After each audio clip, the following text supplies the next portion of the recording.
concertación es el máximo grado de acuerdo dentro del desacuerdo. Y concertación está dentro del título de la conferencia inaugural, el reto intergeneracional y multisectorial, la concertación para la viabilidad de Guatemala.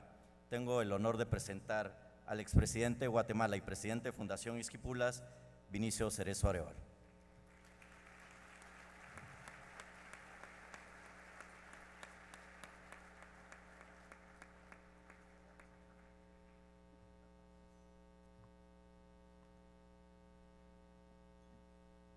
Señor presidente Lagos, bienvenido a Guatemala.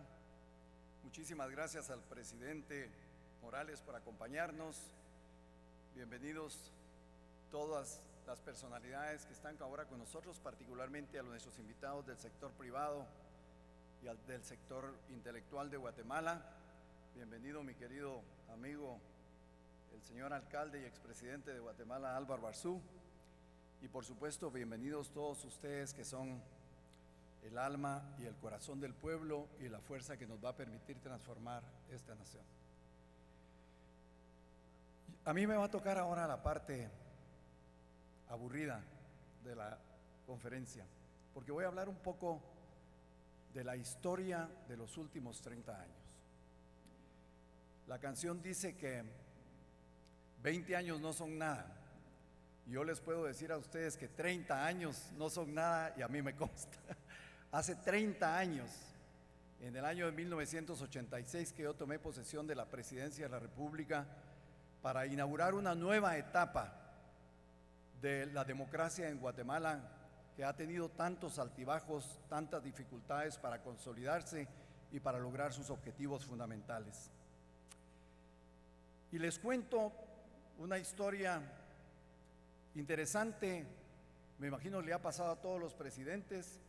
Cuando asumí la presidencia de la República, llegué lleno de ilusiones y de prepotencia. La prepotencia de haber sido electo popularmente y de creer que uno de presidente puede realizar todos sus sueños, todas sus ilusiones en 5 años de gobierno o en 4 como es ahora en Guatemala. Pero al poco tiempo de estar en la presidencia de la República, uno se da cuenta que la presidencia o el presidente no es lo que el pueblo cree ni lo que uno soñaba que podía ser. Uno se creía capaz de transformarlo todo, lograr todos sus objetivos y encauzar el país por una nueva senda para construir una nueva Guatemala. Pero la verdad es que al llegar a la presidencia de la República, uno empieza al poco tiempo a darse cuenta que no todo es posible en la presidencia de la República, porque el presidente se tiene que enfrentar a otros poderes que compiten con él para establecer las reglas del juego. Yo me recuerdo que un presidente, un periodista, no sé si de buena fe, me preguntó un día cuánto poder creía yo que tenía en Guatemala. Y yo un poco ingenuamente le contesté que tenía el 33% del poder, porque estaba pensando en los otros poderes del Estado. Yo dije, un sistema democrático, cada uno de los poderes tiene el 33% del poder. Pero la verdad es que me había equivocado. No había tomado en cuenta otros poderes del Estado, otros poderes que influyen en las decisiones presidenciales. La Embajada Americana, la comunidad internacional,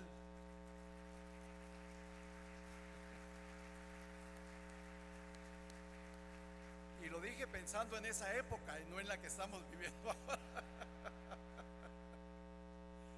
El sector económico, los grupos privados del sector económico, la población, la organización que se desata al inaugurar un sistema democrático. Nosotros veníamos de 32 años de enfrentamiento armado, de represión y de limitación de las libertades individuales de todos los guatemaltecos. Y entonces cuando yo llegué, se produjo política y socialmente algo que los españoles llamaban el destape. Tuvimos en los primeros 2 años 1,700 manifestaciones públicas y, como siempre, llena de sorpresas.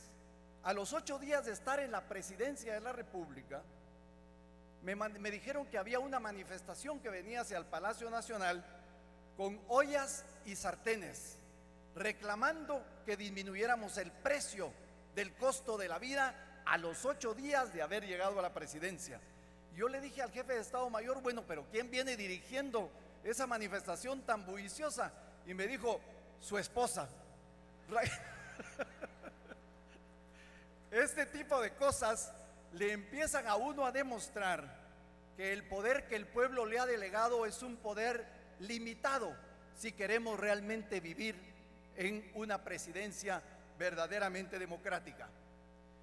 Y yo tengo que decirles, y voy a ser relativamente breve porque quiero llegar más bien al tema del debate, de que yo tuve mucha suerte, porque llegué a la presidencia de la República con un proyecto político construido por un equipo de trabajo que se había dedicado a hacer ese proyecto político y el plan de gobierno que nosotros queríamos imponer. Y ese proyecto político me había permitido establecer 4 objetivos importantes en la presidencia de la República. El primer objetivo era, por supuesto, institucionalizar la democracia, volverla un sistema permanente, algo que no habíamos podido lograr en toda la historia de Guatemala. Ahora llevamos 30 años de democracia y es la primera vez que en Guatemala hay 7 elecciones presidenciales limpias o aceptadas por la población y que tenemos presidentes electos popularmente. Por lo tanto, podemos decir que logramos ese objetivo. Nos comprometimos y fijamos un segundo objetivo importantísimo, y era alcanzar la paz en Centroamérica y también en Guatemala, porque nos dimos cuenta que no podíamos crecer económicamente ni consolidar la democracia en un país enfrentado y menos en una región en conflicto. No podíamos ser una isla de democracia en una región de conflictos. Y 30 años después, con la contribución de los partidos políticos, la buena voluntad de la gente que quería incluirse en la lucha política y dejar la lucha armada, el apoyo que recibimos de las instituciones del Estado y la firma de la paz que signó el presidente Álvaro Arzú con mucha valentía en un momento difícil de la historia de Guatemala, logramos construir la paz en América Central y en la región, y por supuesto firmar la paz en Guatemala.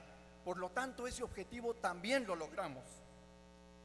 Después nos propusimos un tercer objetivo, que era reestructurar la economía que se había dañado por 32 años de guerra, enfrentamientos en Guatemala. El crecimiento de la economía de esa época que CEPAL mencionó había sido una de las pocas economías de América Central que había crecido sistemáticamente y en forma permanente, y el tamaño de la economía que tenemos en este momento nos puede indicar que también ayudamos a construir y a lograr ese objetivo. Pero nos habíamos puesto y propuesto un cuarto objetivo: impulsar un modelo de desarrollo que transformara la economía y la estructura social de Guatemala en una economía y una estructura social más justa y más equitativa. Y ahora, 30 años después, con las cifras que mencionó la directora, más de 60% de pobreza en la población, 5% de concentración de la riqueza y disminución del tamaño de la clase media, tenemos que reconocer definitivamente que fracasamos en la cuestión de ese proceso. Es una tarea pendiente para Guatemala conseguir que el crecimiento de la economía se refleje también en un Estado capaz de respetar, de resolver y de satisfacer las necesidades fundamentales de la población. Tenemos que reconocer que el crecimiento de la economía se tiene que reflejar en más oportunidades para la clase media, en mayor creación de fuentes de empleo y, por supuesto, en la disminución definitiva de la pobreza, de la miseria y especialmente de la hambruna. Pero eso no lo hemos podido lograr. Y en poderle dar satisfacción a las necesidades de educación, de salud y de seguridad de la población guatemalteca, y tampoco lo hemos podido conseguir. Por lo tanto, sí seguimos teniendo una tarea definitivamente pendiente. Entonces, nos tenemos que preguntar lo que decía la directora de la fundación: ¿cuáles fueron las razones del fracaso? Yo he reflexionado mucho sobre este tema, porque cuando empezamos y construimos el gobierno, nosotros nos imaginamos que en 5 años íbamos a ser capaces de poder enderezar el destino de este país y entregar encaminado un proceso de consolidación democrática y de transformaciones económicas y sociales. Y para hacerlo, como dijo nuestro introductor, nosotros nos propusimos algún mecanismo, un método para lograrlo, que era el proceso de concertación, que es un diálogo abierto para ponernos de acuerdo sobre cuál es la Guatemala que queremos construir, para ponernos de acuerdo en cuál es el proyecto político e histórico que quisiéramos impulsar, para ponernos de acuerdo en un elemento básico que es el que queremos resignificar el día de hoy, que todos somos necesarios para transformar una nación, para construir una nación justa, equitativa y participativa.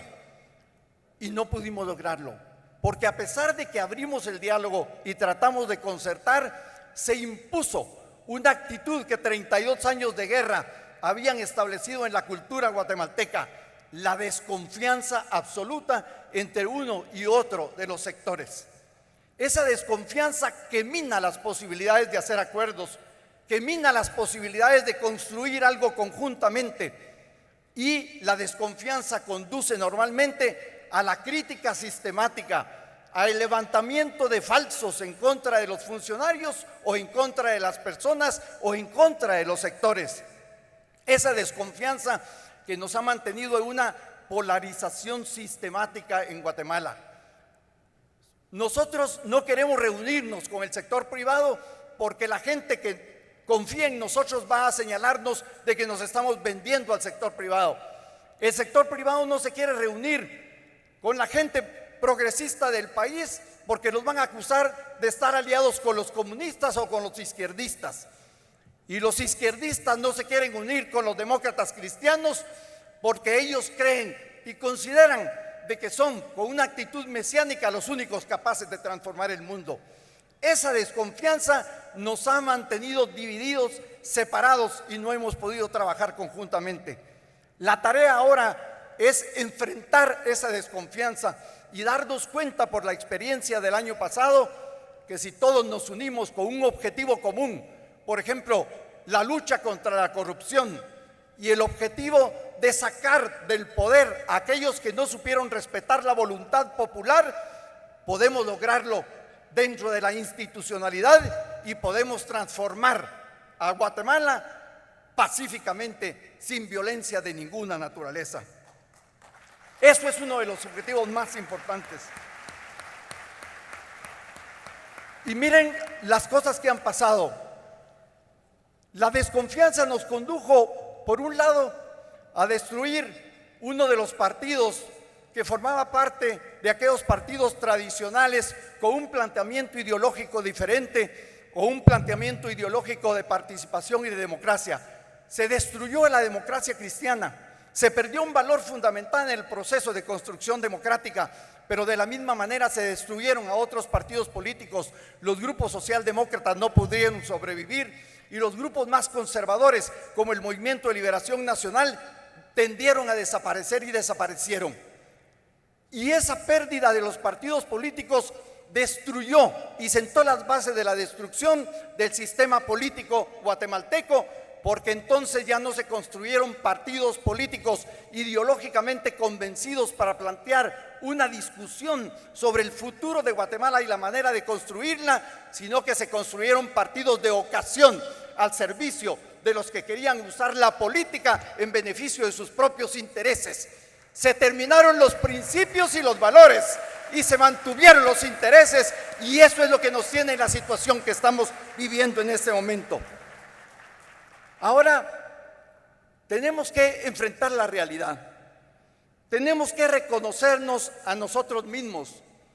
Para poder enfrentar un proceso de cambio tenemos que aceptar lo que yo les estaba mencionando. No podemos seguir viviendo de las mentiras y del no desconocimiento de nuestras realidades. ¿Cómo lo vamos a hacer? Por ejemplo, sería un error, si queremos transformar verdaderamente a Guatemala, seguir evadiendo el reconocimiento de que somos un país plurilingüe, multicultural y pluriétnico. Nosotros no podemos seguir trabajando y construyendo una sociedad que solo sirve para el 50 o menos de la población. Tenemos que incorporar a los grupos y a los pueblos originarios al proceso de transformación, de desarrollo y al proceso de inclusión y de participación. Tenemos que incluir a los jóvenes y, por supuesto, tenemos que incluir a las mujeres, porque sin mujeres no hay nueva democracia ni transformaciones posibles. Tenemos que reconocer otras cosas. Durante 30 años los dirigentes políticos nos hemos sentado a discutir con los grupos privados sobre la necesidad de compartir algo de la riqueza que se produce en el país para fortalecer el Estado, para apoyar la democracia y fortalecer la institucionalidad y para prestarle los servicios que la población necesita. Y durante 30 años nos hemos encontrado siempre con descripciones estadísticas de por qué no pueden pagar impuestos ni mejorar los salarios de la población.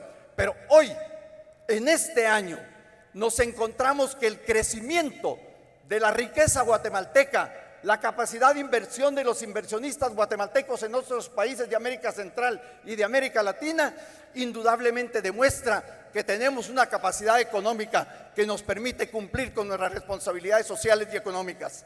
Y yo estoy seguro que eso es posible, porque hay un movimiento dentro del sector privado para sincerar la situación en el país y reconocer que en una sociedad donde existe un Estado débil, donde no existen recursos para satisfacer las necesidades de educación, de salud y de trabajo, donde no hay posibilidades de brindar seguridad, porque los organismos de seguridad no tienen ni para pagar la gasolina de sus vehículos, en un país donde no existe un mercado competitivo verdadero porque siguen predominando los monopolios, en un país donde la sociedad no tiene capacidad de participar abiertamente, es un país que está encaminado al fracaso y a convertir al Estado y a la nación en una nación definitivamente fracasada.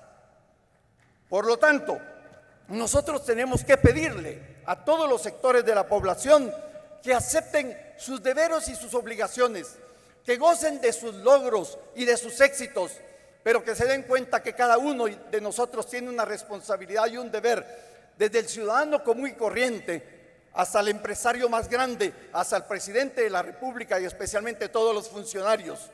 En este momento estamos viendo juicios en donde se ha enjuiciado a funcionarios que no quisieron cumplir con sus responsabilidades ciudadanas, y eso debe de convertirse en una lección para que aceptemos nuestros derechos, exijamos nuestros derechos, pero aceptemos nuestras responsabilidades, porque de lo contrario el peso de la ley, del Estado de Derecho que debemos de tener, nos va a conducir a tener que pagar los costos y a enfrentar la justicia. No es necesario hacerlo. Si todos nos proponemos transformar nuestro comportamiento y aceptar nuestras responsabilidades, este país no va a ser famoso internacionalmente por sus juicios, sus condenas y sus persecuciones debidamente justificadas, sino que va a ser famoso por su capacidad de construir una sociedad con cohesión social y con participación en los bienes y en las riquezas y en las oportunidades de este país. Debemos de aceptar que no podemos seguir apoyando la ausencia de voluntad para respetar a las poblaciones afectadas por las industrias extractivas. Debemos de ver los ejemplos de muchos sectores empresariales que han logrado acuerdos con las comunidades para repartir sus beneficios entre estas comunidades, y ellos han tenido éxito. Pero debemos exigirles a todos el cumplimiento de la ley, para que no solo respeten a las comunidades y le aporten sus beneficios, sino que también cumplan con sus obligaciones con el Estado, porque los recursos que explotan las industrias extractivas son recursos de la nación, son recursos manejados por el Estado y por lo tanto el uso de los mismos tiene que significar riqueza para el pueblo y no solamente riqueza para los grupos privados que vienen a explotar esos recursos.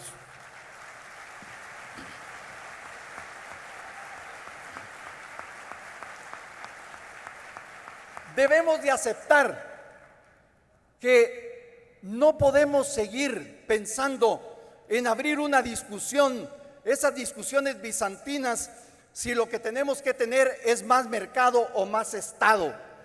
Todos sabemos perfectamente que la verdad verdadera es que tenemos que tener tanto mercado como sea necesario y tanto Estado como la sociedad exija para satisfacer las necesidades del pueblo. Entonces, no se trata de esas discusiones bizantinas.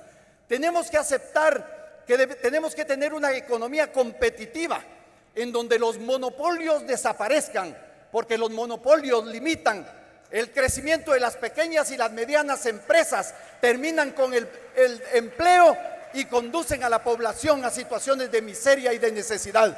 Por lo tanto, lo que tenemos que tener es una economía competitiva en donde todos tengan oportunidades de emprender y todos tengan oportunidades de tener éxito para compartirlo. Solo una sociedad justa con oportunidades nos va a garantizar la paz que tanto necesitamos. Y por supuesto, tenemos que darnos cuenta que la ausencia de una voluntad integracionista que aproveche las ventajas de vivir en América Central, porque somos el puente entre los dos grandes océanos del mundo y entre los dos subcontinentes de América, debe de ser aprovechada por Guatemala y todos los centroamericanos, las ventajas económicas y estratégicas que esto nos da, porque si no lo hacemos, son las patologías del mundo moderno las que van a aprovecharse de nuestra situación, impulsando el tráfico de drogas, el crimen organizado y por supuesto el tráfico de seres humanos que tanto daño y prestigio nos ha quitado. Por lo tanto, es necesario demostrar nuestra voluntad y aprovechar lo que la naturaleza y Dios nos ha dado, la posibilidad de convertirnos en la región estratégica, política y económicamente más importante del mundo. Tengo que decir también que tenemos que aceptar que se ha producido un fenómeno que no es igual en otras partes de América Latina. Se ha producido un fenómeno de concentración de la propiedad en pocas manos para la explotación de los productos que son monopólicos, para los productos que son fundamentales para la exportación. Nosotros tenemos definitivamente que darnos cuenta que tenemos que legislar y hacer acuerdos con los grandes productores de nuestros productos de exportación para seguir dejando tierra para la producción de alimentos y para que los campesinos no se conviertan en nómadas que destruyen sistemáticamente los recursos naturales de esta nación, botando los bosques para satisfacer su hambre. Y no tenemos que finalizar diciendo que muchos de esos problemas se producen porque hay una ausencia de un compromiso con los intereses de la nación y de nuestros pueblos. Tenemos que aceptar que tenemos que cambiar. Se trata de cambiar y por eso afirmo, para terminar, que Guatemala y los guatemaltecos se enfrentan a un enorme desafío. Un desafío que requiere de nosotros mucho valor, mucha entereza y mucho carácter, porque parte de la base que nos hemos equivocado al enfrentarnos y al dividirnos. Parte de la base que debemos reconocerlo y que todos de una manera u otra hemos pasado por sobre la ley y que debemos de ahora aceptar que si queremos un país ordenado tenemos que respetar la ley, cumplirla hasta la ley de tránsito, porque eso es fundamental. Es verdad. El desafío es reconocernos a nosotros mismos, aceptar que hemos pecado contra los intereses de la nación y la confianza de la gente.